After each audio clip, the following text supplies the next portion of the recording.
folks, it's Patriot Nurse, and in today's segment we're going to talk about gunshot wounds. All about gunshot wounds, how to deal with them, and what we need to know as preppers, folks in general, to deal with them. And as you probably noticed, I have a guest with me today. Say hello to Paul Gomez, and Paul Gomez, say hello to the camera and the audience. Hello. I trained with Paul out at Tactical Response when he was the director of training out there. I took the immediate action medical class under him, and also fighting pistol as well. So Paul is an expert pretty much in anything that goes bang and anything that bleeds after it's gotten hit with something that went bang. So Paul also has put up a YouTube channel, and you can visit it. I'm going to put a link to it. It's Gomez8136, where he talks about various different things. And also he has a website that he's recently put up. It's Gomez-Training. Did I get that right? Gomez-Training.com. There you go. So you can go on over there and visit it if you are so inclined after you've watched our segment today. So I'm going to approach the gunshot wound thing from sort of an expanded beans, bolts, and band-aids perspective. A lot of us who are preppers or who are just aware of the need for training, survival type of stuff in general, we've got the beans, we got the bullets, we got the band-aids, but okay, what do we do with our band-aids, metaphorically, after we've implemented and used our bullets and somebody gets hit with them or we get hit with them? So that's hopefully what we're going to talk about today. And what we want to kind of touch on here is, okay, understanding the EMS system, understanding our role in that. What do we do as people who respond to a gunshot wound? And okay, there's a person bleeding here in front of me. Well, what am I supposed to do? What do I do now? What do I need to help this person? So Paul and I are going to have a discussion here about this, and I'm kind of going to turn it on over to you right now because you've got the mad skills and the mad dollars. So more so than I, Patriot Nurse. So go ahead, Paul. Okay, what do we need to understand about the EMS system and our role in it after a gunshot wound? The biggest thing we need to understand, guys, is EMS and how they respond to scenes of violence. You know, in my town, we've got a really good EMS system. Response time is 5 to 7 minutes. However, when it's a scene of violence, EMS doesn't go in until the cops have gotten there and said it's safe. To put that in perspective, you know, you're at home, you know, bad guy kicks in the front door, you go to guns, shoot the bad guy, do everything you've been trained to do, you know, fight's all done with, and you hear somebody screaming in the other room, and you go in and watch your wife, your husband, your kid lying there bleeding because they took a bullet through the wall, and you stand there and watch somebody you love bleed out and die because you never bothered to get medical skills. You know, somebody can bleed out and die from an arterial bleed, you know, in 90 seconds. Even if EMS was on their best game, it was going to be there in 5 minutes. 90 seconds is less than that. So, you know, you need to have medical skills to keep somebody, you know, to render aid until the EMS gets there. So that's the big thing people don't understand about how EMS works. And, you know, from a nursing perspective, we got a cursory knowledge base, you know, given to us in nursing school. I had to seek out training to deal with traumatic injuries, to deal with gunshot wounds. It was not something that I was ever taught.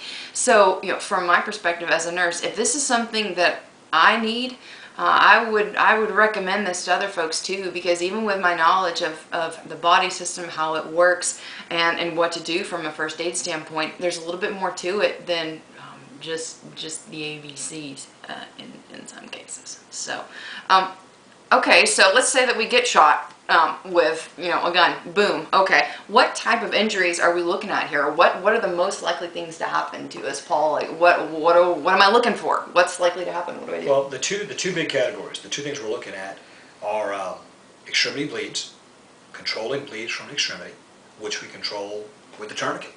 You know, the Marine Corps is issuing the TK4 these days, and the Army is issuing the CAT as their primary tourniquet.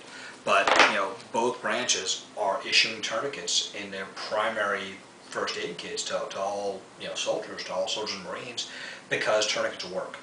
The way you stop extremity bleed is apply a tourniquet. You know, in the old days we learned, you know, direct pressure, elevation, pressure points. You know, you had this old ladder, and if none of that worked, then a tourniquet, and it always stopped at that point. Why? Because properly applied tourniquets work. What is the role of quick clot here in all of this? Quick clot, the hemostatic agents are designed primarily for injuries that you can't get a tourniquet on. Okay. If you've seen the movie Black Hawk Down, when they were dealing with the young GI, the young Rangers, had a transected femoral artery, and the medic is working on trying to pinch off that artery, and he can't do it, and the Ranger winds up bleeding out and dying at that point. That is the classic example of what they call a complex groin injury. The artery's been transected, it's retracted into the muscle, you can't get on it, the muscle can't clamp it off, it's still bleeding. The hemostatic agents were designed primarily to address that sort of injury. Hemostatic meaning blood stop.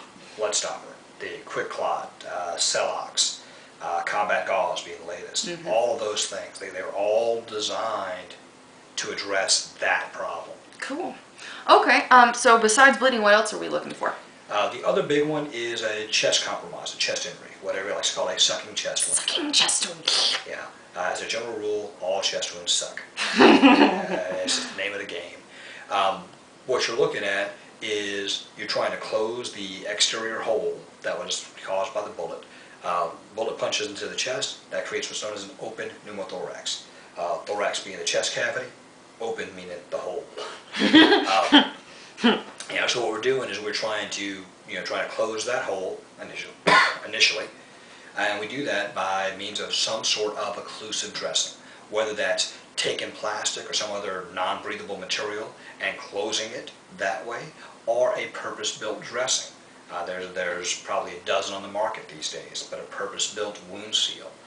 And there are also some other things that aren't designed specifically as a wound seal, but work very well in that role. Gluey rat traps. I love the gluey rat trap thing. It's great. Paul told me about it. That was awesome. Yes. Sticky gluey rat traps. You just go and they stick to it. A gluey rat trap is one such thing. Something else you can get in the store is the little plastic fly strips. No, not the chemical coated ones, not the ones that are coated in poison, but not the best thing you can put on a wound. But yeah, the little glue fly strips. Again, you can get them for a box of 4 for a couple of bucks. So there are things that aren't designed for it, but work very well in that role. Cool. But those are the two big injuries, the two big categories you're looking at. Controlling bleeds from extremities and dealing with the open pneumothorax, the chest wound. Cool. Now, Paul, you have a class that you're teaching now because you're teaching on your own now, right?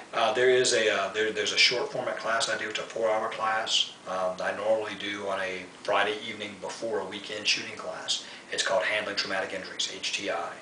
And the purpose of that class is to get people the understanding and the core skills to deal with, to provide care, to get somebody into the EMS system following a traumatic injury.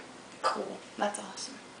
All right, y'all. Well, I hope it's been helpful for you today. Check out Paul's website at gomez-training.com and also your YouTube channel, Gomez8136, where you do a bunch of cool stuff. Mad weapon skills. Fantastic. So I hope that's been helpful for y'all today. And for now, it's Patriot Nurse signing off.